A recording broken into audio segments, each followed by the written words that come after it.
Hello guys, আমি আরিফুর। আর দেখতে পাচ্ছ আমি ঠিক যেই জায়গায় এসেছি এটা হচ্ছে চন্দ্রকোনা রোড থেকে প্রায় হাফ কিলোমিটার দূরে আমরা এসেছি। পরিমল কানন একটা পার্ক রয়েছে, সেই পার্কটা আমরা মেদিনীপুরের লোকেরা কম বেশি আমরা সকলেই জানি, সেইখানে আসি, কিন্তু দূর দূরান্তের অনেক মানুষরা জানে না। কলকাতা থেকে আসতে গেলে প্রায় 165 কিলোমিটার রাস্তা, আর খড়গপুর থেকে প্রায় 50 কিলোমিটারের মতো রাস্তা। আর এই পার্কের বিস্তারিত জায়গা আমি তোমাদেরকে আজ আলোচনা করব আর দেখানোর চেষ্টা করব। দেখতে পাচ্ছ খুব বিশাল একটা বড় এরিয়া নিয়ে সারি সারি গাছ রয়েছে চারিদিকে। আর সেই পার্কের ভিতরেই প্রথমে ঢোকার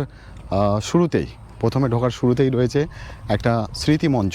দেখতে পাচ্ছ আমার পিছনে রয়েছে, আর এটা হচ্ছে মেন গেট। এই গেটটা থেকে আমি প্রবেশ করলাম, এখন আমি ভিতরের দিকে এগিয়ে যাচ্ছি।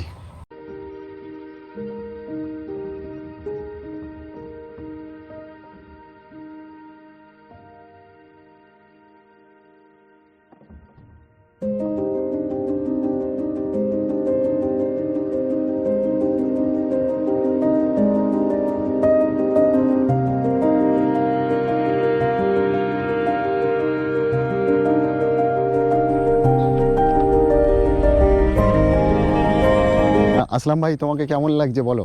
খুব সুন্দর জায়গা। এই আমাদের যে পরিমল কানন পার্কে এসেছি, আর এই পার্কের বৈশিষ্ট্য হচ্ছে বেশিরভাগটাই অরণ্য, সবুজ উদ্ভিদে ঘেরা। সেই জন্য আমাদের একটা সেই প্রাকৃতিক চলেই আসছে আমার মুখে।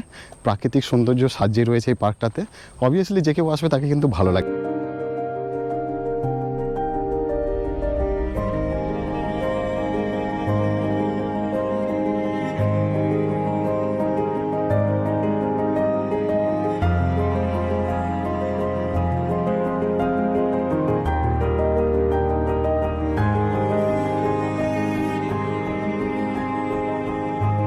এক ধরনের বলা যেতে পারে এটাও একটা কিন্তু ছোট জঙ্গল, কারণ দেখতে পাচ্ছ পুরো যেইভাবে যে গাছগুলো রয়েছে বেশিরভাগটাই কিন্তু পুরো সবুজ উদ্ভিদে ঘেরা রয়েছে। আমি তোমাদেরকে চেষ্টা করছি এই সম্পূর্ণ পার্কটাকে ঘুরে তোমাদের বিস্তারিত দেখানোর জন্য, তার সাথে আলোচনা করার জন্য। এটা প্রত্যেক দিন খোলা থাকে, প্রত্যেক দিন তোমরা আসতে পারো। এর টাইমিংটা আমি আমার ডেসক্রিপশানে জানিয়ে দিচ্ছি। আর টিকিট মূল্য আমি বলে দিলাম, পার হেড 30 টাকা। 3 বছর থেকে 60 বছর পর্যন্ত টিকিট দিতে হয়।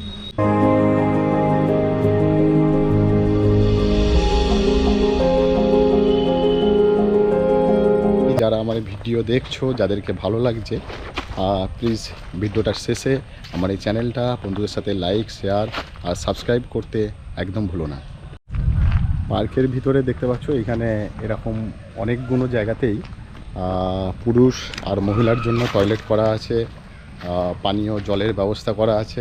ইভেন ভিতরে দোকানও আছে। আমরা কিছু হালকা খাওয়া দাওয়ার, কোল্ড ড্রিঙ্কস, এই ধরনের চা খাওয়ার জন্য সেই ধরনের দোকানও ভিতরে করা রয়েছে।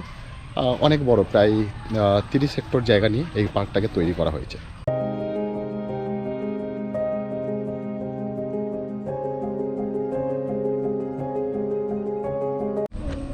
এর ভিতরে রয়েছে ফুলের সুন্দর বাগান আছে, রোজ গার্ডেন, তার সাথে রয়েছে অনেক ঔষধি গাছের বাগান। আর এখানে এই বাগানের ভিতর দিয়ে আমরা চলাফেরা করলে এর একটা আলাদা মজা পাওয়া যায়, তৃপ্তি পাওয়া যায়। সবুজের মাঝখান থেকে ছোট্ট এরকম লাল মাটির রাস্তা করা রয়েছে। আর তার সাথে বাচ্চাদের জন্য রয়েছে টয় ট্রেনটা বন্ধ রয়েছে, বোর্ডিংটাও বন্ধ রয়েছে। পাখিদের জন্য আলাদা আলাদা করে অ্যাভিয়ারি করা রয়েছে। আর এই ধরনের পার্ক রয়েছে বাচ্চাদের খেলার জন্য। এই ধরনের বিস্তারিত জায়গা নিয়ে এই পার্কটা তৈরি করা হয়েছে। শুধু এখানে বেড়ানোর জন্যই নয়, তোমরা যদি চাও সব পরিবারে বা বন্ধুবান্ধবদেরকে নিয়ে আগে থেকে একটা প্ল্যানিং করে একদিনের জন্য একটা পিকনিকের জন্য একটা বেস্ট জায়গা হবে। কারণ এত সুন্দর একটা ফাঁকা জায়গা, নিরিবিলি, তার সাথে পুরো উদ্ভিদে ঘেরা, আর পাখির ডাক, খুব সুন্দর একটা পরিবেশ। তার সাথে আমার মনে হয় একদিন পিকনিক স্পটের জন্য যদি তোমরা আসো, নিশ্চয়ই তোমাদেরকে একটা আলাদা অনুভূতি হবে। আমি যেই জায়গাটা দিয়ে ক্রস করছি, এটা একটা দেখতে পাচ্ছ বড় আম বাগান রয়েছে, প্রচুর ঘন আম বাগান এইখানটাতে তোমাদের দেখাচ্ছি। তোমরা দেখো এর পরিবেশটা, সত্যি বলছি একদম ভোলার মতো নয়, খুব সুন্দর লাগছে। আর একটা কথা বলে রাখি, এই জায়গাটা অনেকটা বড়, বেশ অনেকটা বড় জায়গা। ঘুরতে গেলে হাতে একটু সময় নিয়ে আসবে। আর প্রচুর বাগান রয়েছে, বিভিন্ন গাছেরই চাষ হচ্ছে এখানে, বিভিন্ন গাছের চাষ হচ্ছে আর সব রকমের গাছ রয়েছে এখানে। অ্যাকচুয়ালি এটা 300 হেক্টর জায়গা নিয়ে এই বাগানটা তৈরি করা হয়েছে। পুরো বাগান এরকম ঘুরতে গেলে সময় লাগবে। আর তোমরা যখন আসবে হাতে কিন্তু একটু সময় নিয়ে আসবে, কারণ এখানে তো ওয়াকিং জায়গা, মানে আমাদের এখানে কোনো গাড়ি নিয়ে আমাদের ঢুকতে পারবো না, আমাদের হেঁটে হেঁটে ঘুরতে হবে। সেই কারণে আমাদের বেশ কিছুটা সময় লাগবেই এই গোটা পার্কটা ঘুরতে গেলে। অনেক বড় এরিয়া রয়েছে আমি তো তোমাদের কন্টিনিউ সেই থেকে ভিডিও করে যাচ্ছি। আর দেখলে আমরা কতক্ষণ আগে ঢুকেছি, তার ভিতরে অনেক জায়গা আমরা শ্যুটও করা হয়নি, বিস্তারিত জায়গা আমরা ঘুরছিলাম। আর এখানে একটু অসুবিধা হচ্ছে, যেহেতু কাপলরা অনেক আছে, তো আমাকে ভিডিও করতে একটু কিন্তু বোধ হচ্ছে। তারা বসে রয়েছে, আমাকে একটু স্কিপ করে, মানে একটু সাইড করে আমাকে ভিডিও করতে হচ্ছে, যাতে তাদের কোনো রকম আমার এই ক্যামেরা ফ্রেমে তাদের কোনো রকম যাতে ভিডিও না চলে আসে। সেই জন্য আমরা ঘুরে ঘুরে দেখছি যে জায়গাটা ফাঁকা রয়েছে, আর যতটা পারছি চেষ্টা করছি তোমাদেরকে সেই ঘুরে ঘুরে দেখানোর জন্য। আর আমরা বাইরে আমাদের কারটা রেখে দিয়ে এসেছি, এটা বাইরে যে পার্কিংটা রয়েছে আমাদেরকে বললো, যেটা এখন আমরা দিইনি, আমরা এক্সিটের সময় যখন বেরিয়ে যাব তখন আমরা সেই কার পার্কিংয়ের পয়সাটা দেবো, সেটা আমাদের 20 টাকা বললো। আরেকবার বলে দিচ্ছি, এটা হচ্ছে চন্দ্রকোনা স্টেশন থেকে কি, হ্যাঁ ওটা অনেক আমার ভিডিওতে দেখানো রয়েছে। তো চন্দ্রকোনা স্টেশন থেকে প্রায় 0.5 কিলোমিটার দূরেই চন্দ্রকোনা। হ্যাঁ আচ্ছা, এরকম কি আছে?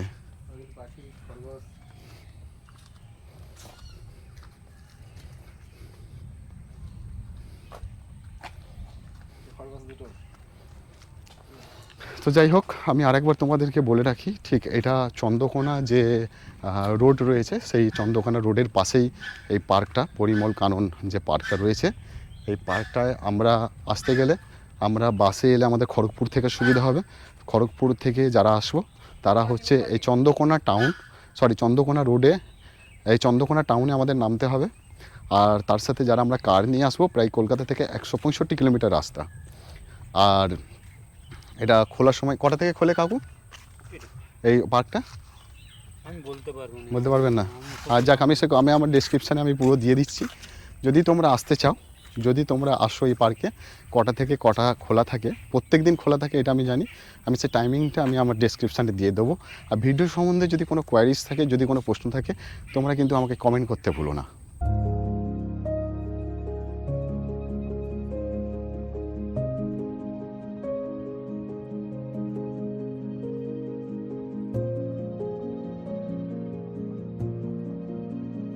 ঠিক গেট থেকে প্রবেশ করার মুখেই এই ধরনের একটা দোকান আছে, যেখানে আমাদের এখানে সব রকম হালকা স্ন্যাক্স বলো, কোল্ড ড্রিঙ্কস বলো, এখানে পাওয়া যায়।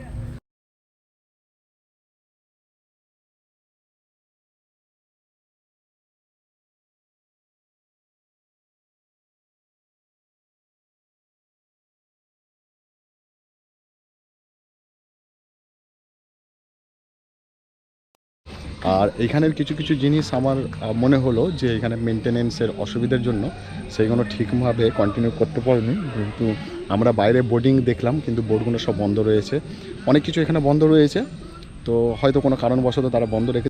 আমরা এই গ্রীষ্মকালের একদম যেটাকে বলো কাঠফাটা গরম নিয়ে আমরা এসেছিলাম এই পার্কে।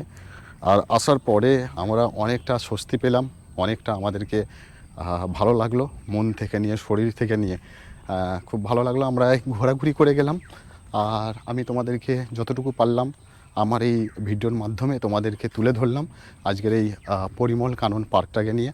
আমার ভিডিও যদি তোমাদের ভালো লেগে থাকে, আমি তোমাদের অনুরোধ করব তোমরা বন্ধুদের সাথে আমার এই চ্যানেলটাকে বেশি করে শেয়ার করো, সাবস্ক্রাইবার করতে ভুলো না।